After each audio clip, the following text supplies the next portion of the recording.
संवाददाता सुधीर सुमन हमारे साथ सीधे जुड़ गए हैं। बिलासपुर से सुधीर सुमन हमारे साथ सीधे जुड़ेंगे। जी सुधीर, आज क्या कुछ खबरें हैं बिलासपुर में जो सुर्खियों में रहेंगी?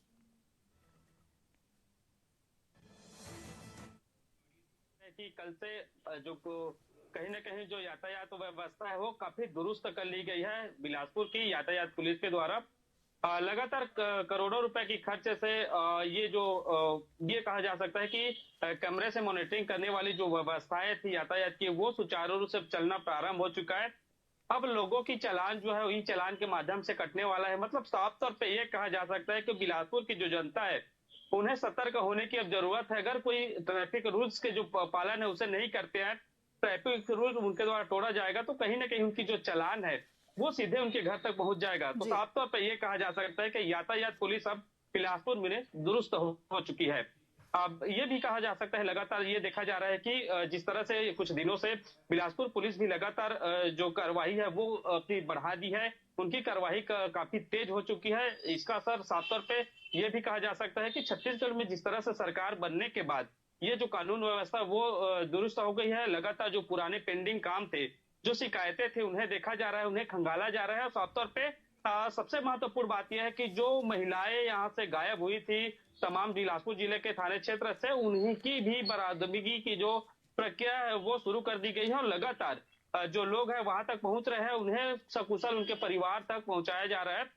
एक बड़ी खबर की बात मैं करूंगा छाया, लगातार देखिए बिलासपुर में एक ऐसा स्कूल से एक मामला सामने आया है जिसमें बच्चों से काम करवाने का मामला सामने आया है। और यह स्कूल जो है आत्मानंद स्कूल का है, जो ये बिलासपुर जिले के सरकंडा का है। और लगातार बच्चों से काम कराया जा रहा है। जिस तरह से ये कहा जाता है कि जो बच्चे हैं उन्हें पढ़ाई में किसी प्रकार की अवरोध न उत्पन्न हो, जिस वजह से उन्हें तमाम व्यवस्थाएं उपलब्ध कराई जाती है। ड्रेस हो, साइकिल्स हो, भोजन हो, तमाम ये व्यवस्थाएं उपलब्ध कराई जाती है। और ये देखा जाता है कि जो बच्चे हैं वो सुचारू रूप से पढ़े। लेकिन एक ऐसी शर्मनाक भी घटनाएं सामने आती है, जो टीचर्स होते हैं वो बच्चों से काम कराते हैं और उनकी जो पढ़ाई है वो कहीं ना कहीं बाधित होती है। ऐसा एक इस मामला तरीके का मामला अगर सामने आया है सुधीर, तो क्या इस पर प्रशासन कोई एक्शन ले रहा है? क्या इसकी कोई कंप्लेन अभी तक की गई है?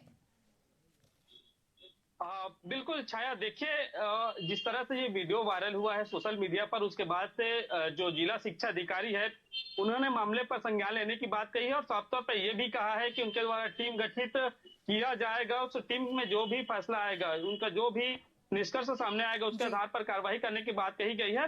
तो निश्चित तौर पर कहा जा सकता है कि जो कार्रवाई है वो इस पर होनी तय है। जी बिल्कुल सुधीर, और इसी के अलावा धान खरीदी की बात कर लें तो धान खरीदी केंद्रों में अब क्योंकि आचार संहिता लगा हुआ था और इसके पहले चुनाव भी थे, 3 दिसंबर से पहले सरकार नहीं बन पाई थी, तो लोगों में काफी मतलब अड़चने थी और जिसको लेकर के धान खरीदी केंद्रों तक लोग नहीं पहुंच पा रहे थे। और अब क्या स्थिति है धान खरीदी केंद्रों की? क्या लोग वहां पहुंच रहे हैं धान खरीदी केंद्रों में? बिल्कुल छाया, देखिए सबका इंतजार, सब जो किसान भाई थे उनका इंतजार था कि आखिर किसकी सरकार बन रही है। और जिस तरह से 3 तारीख के बाद से ये फैसला आया कि भाजपा की सरकार बनी, उसके बाद से जो लोग हैं वो अपना धान मंडियों तक ले जा रहे हैं धान बेचने की। लेकिन इस बीच हम देखे थे कि मौसम ने एक रुख बदला हुआ था। लगातार कुछ दिनों से 3-4 दिनों से यहाँ लगातार बिलासपुर संभाग में बारिश हो रही थी। लिहाजा जो किसान थे वो मंडियों तक अपनी धान नहीं ले जा पाए थे। और कुछ दिनों से धूप खिला हुआ है, जिसके वजह से जो किसान है वो अपनी धान जो है मंडियों तक ले जा रहे हैं। तो ये देखा जा रहा है कि जो लोग कहीं ना कहीं किसान है उनकी जो धान ले जाना है मंडी में वो बढ़ोतरी हो चुकी है। लोग बड़ी संख्या में मंडी पहुंच रहे हैं, अपना जो धान है वो समर्थन मूल्य के साथ बेच रहे हैं। जी जी जी सुधीर, तमाम जानकारियों के लिए आपका बहुत बहुत धन्यवाद।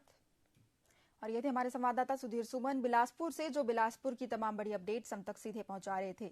इसके अलावा आपको बता दें संसद के शीतकालीन सत्र का आज 7वां दिन है। राजस्थान के नए सीएम का फैसला आज हो सकता है। और इसी के अलावा आपको बता दें कल मध्य प्रदेश और छत्तीसगढ़ में शपथ ग्रहण समारोह है, तो कल निश्चित रूप से मध्य प्रदेश और छत्तीसगढ़ के लिए एक बहुत बड़ा दिन होने जा रहा है। और कयास ये भी लगाए जा रहे हैं कि प्रधानमंत्री नरेंद्र मोदी भी इस शपथ ग्रहण समारोह में शामिल होने के लिए पहुंच सकते हैं।